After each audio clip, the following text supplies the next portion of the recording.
Assalamualaikum warahmatullahi wabarakatuh. Salam sejahtera bagi kita semua. Pada kesempatan kali ini kami dari kelompok 2 akan memaparkan topik 1 tentang demonstrasi kontekstual pada mata kuliah pembelajaran berdiferensiasi.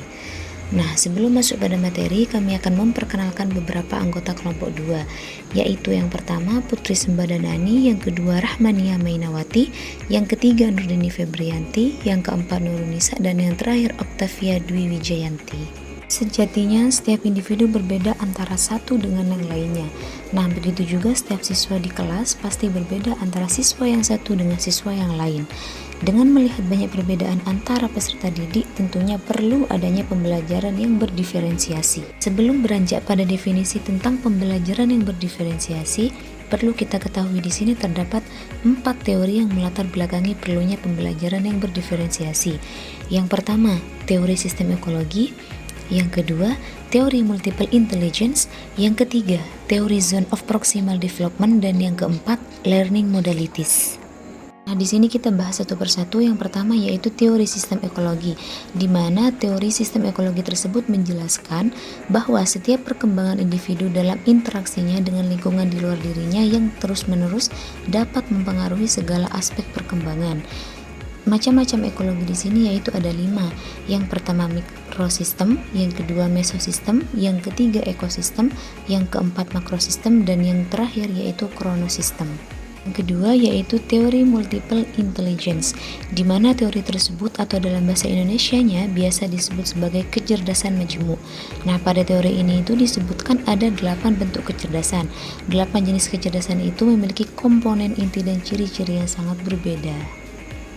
Yang pertama yaitu kecerdasan verbal linguistik, yang kedua kecerdasan logis matematis, yang ketiga kecerdasan spesial visual, yang keempat kecerdasan kinestetik jasmani, yang kelima kecerdasan musikal, yang keenam kecerdasan intrapersonal, yang ketujuh kecerdasan interpersonal, dan yang kedelapan kecerdasan naturalis.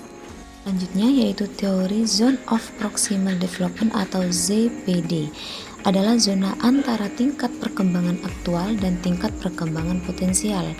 Tingkat perkembangan aktual tampak dari kemampuan anak yang menyelesaikan tugas secara mandiri, sedangkan tingkat perkembangan potensial tampak dari kemampuan anak menyelesaikan tugas dengan bantuan orang dewasa. Nah, yang terakhir di sini yaitu learning modalities atau modalitas dalam belajar. Learning modalitas ini itu biasanya dikenal sebagai VAK atau visual, auditory, dan kinestetik.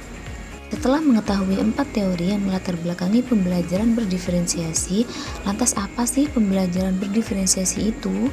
Nah, pembelajaran berdiferensiasi itu merupakan pembelajaran yang memberikan keleluasaan dan mampu mengakomodir kebutuhan peserta didik untuk meningkatkan potensi dirinya sesuai dengan kesiapan belajar, minat, dan profil belajar peserta didik yang berbeda-beda. Adapun ciri-ciri dari pembelajaran berdiferensiasi adalah yang pertama, berfokus pada kompetensi pembelajaran, yang kedua, evaluasi kesiapan dan perkembangan pelajar peserta didik, yang ketiga, pengelompokan peserta didik dilakukan secara fleksibel, dan yang keempat, peserta didik menjadi pembelajar yang aktif. Berikut ini contoh dari keragaman anak di kelas. Pada materi mengenal bangun ruang, anak yang memiliki gaya belajar visual lebih paham dengan melihat gambar atau bendanya secara langsung. Nah, anak yang memiliki gaya belajar auditori lebih paham dengan mendengarkan penjelasan guru atau melakukan diskusi kelompok. Sedangkan anak yang memiliki gaya belajar kinestetik lebih paham dengan beraktivitas secara langsung. Dan pembelajaran berdiferensiasi sangat berkaitan dengan filosofi pendidikan menurut Ki Hajar Dewantara. Nah, salah satu filosofi pendidikan menurut Ki Hajar Dewantara di sini adalah sistem Among, di mana guru harus menuntun murid untuk berkembang sesuai dengan kodratnya. Demikianlah yang dapat saya sampaikan terkait pembelajaran berdiferensiasi. Semoga bisa bermanfaat dan terima kasih.